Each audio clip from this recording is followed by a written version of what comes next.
tal, amigos de Mundo X?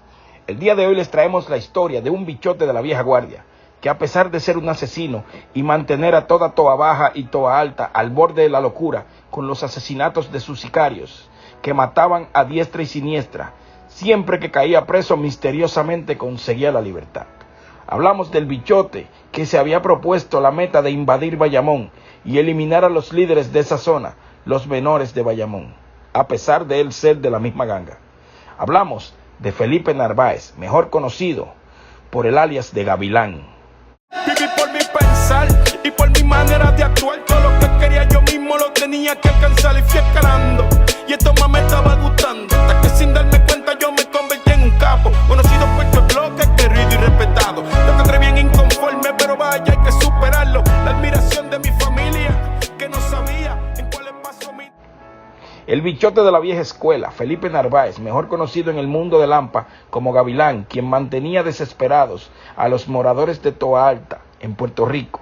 Este criminal, a pesar de tener múltiples órdenes de arresto, andaba fugitivo, cometiendo más crímenes. Gavilán, quien tenía antecedentes y cuentas pendientes con los guardias, era buscado por los federales por asesinato, narcotráfico y violación a la ley de armas.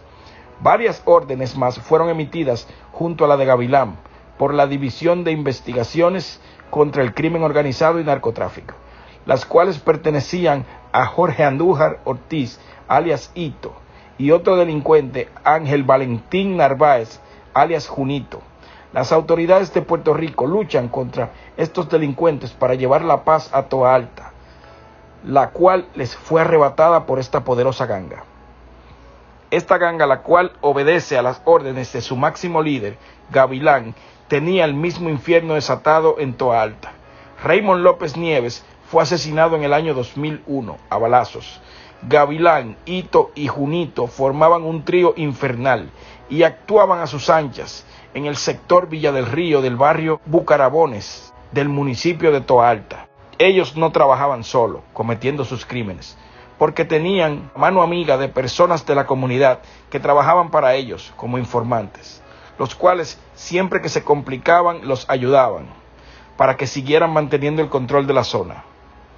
Comentaron las autoridades que estos criminales le tenían prohibida la paz y toda la calma a la comunidad completa, ya que todos los que osaban a enfrentarlos o a denunciarlos eran severamente castigados. Se dice que Gavilán tenía un moderno equipo de comunicaciones por radio con la que mantenía seguros a sus dealers o vendedrogas de los puntos. Lo que a nadie le cabía en la cabeza, como un delincuente de la categoría de Gavilán, con más de 20 años cometiendo crímenes y matando, lo arrestan, lo llevan a la cárcel, cumple 5 años y después le dan probatoria.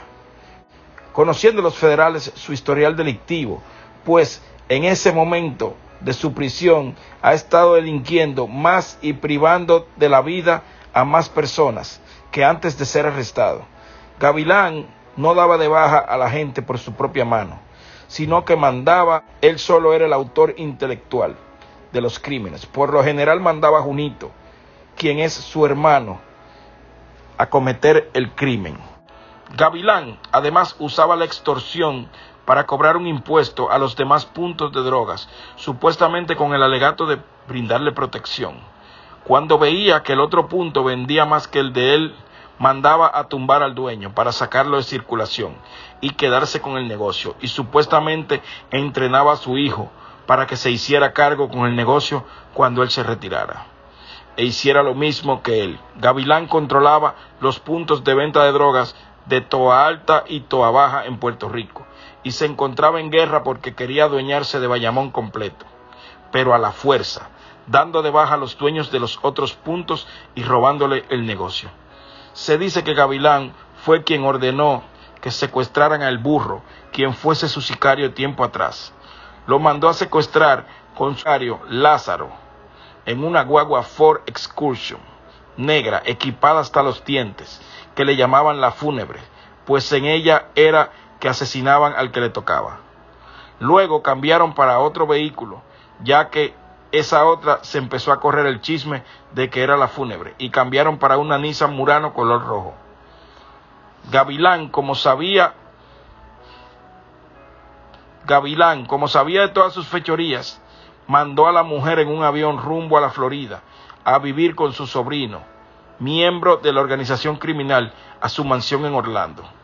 La intención de Gavilán para ese momento era meterse a la fuerza a Valencia, en Bayamón, a ocupar uno de los puntos de venta de Angelo Millones que lo había heredado un tal Nino Brown. Dizque en lo que salía de prisión Nino Brown, pues este estaba cumpliendo condena. Pues según cuentan las fuentes, Nino Brown no quería a Gavilán en su territorio para no deberle favores, pero Gavilán no le importó. Planeó asesinar a varios para adueñarse de los puntos, y según algunas fuentes también pensó en asesinar a Nino Brown y a Galván de Bascoy. Según informes, los puntos de drogas de Barbosa fueron tomados por los hijos de Angelo Millones. Ordenó el asesinato de Yenay, el reggaetonero, que era de su organización, supuestamente porque le había perdido la confianza, y como él estaba en la cárcel, no le gustaban los aires de patrón que venía tomando supuestamente con sus mismos compinches, lo mandó a matar. La muerte de su gatillero favorito, el más activo y despiadado, el nombrado Lázaro, hermano de otro delincuente que también había sido asesinado, lo tomó por sorpresa. La muerte lo sorprendió una noche en Pájaros, Toa Baja. Cuentan los que escucharon la balacera que fueron más de 200 detonaciones que recibió el vehículo que manejaba Lázaro, la Toyota RAV4 color blanco, que el mismo jefe le había regalado como premio por sus fechorías en la empresa de Gavilán. Supuestamente los asesinos dijeron que lo asesinaron por abusador, y a todo el que abuse lo iban a buscar y tendrán el mismo destino, mencionando que el próximo era la familia de Gavilán. Gavilán planeaba tomarse Bayamón para darle así la estocada final a un grupo que había sido impactado por las autoridades con un indictment de 104 arrestos. Se llamaban Los Menores, una organización que se dedicaba al trasiego de drogas y venta de armas de fuego. Ellos fueron apresados, un total de 104.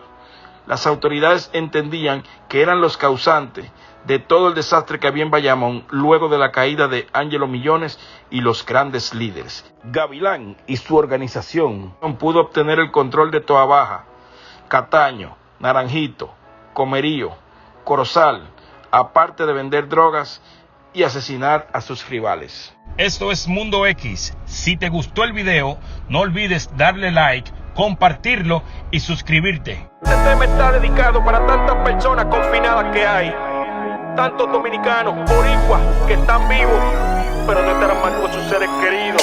Viví por mi pensar y por mi manera de actuar, todo lo que quería yo mismo lo tenía que alcanzar y fui escalando.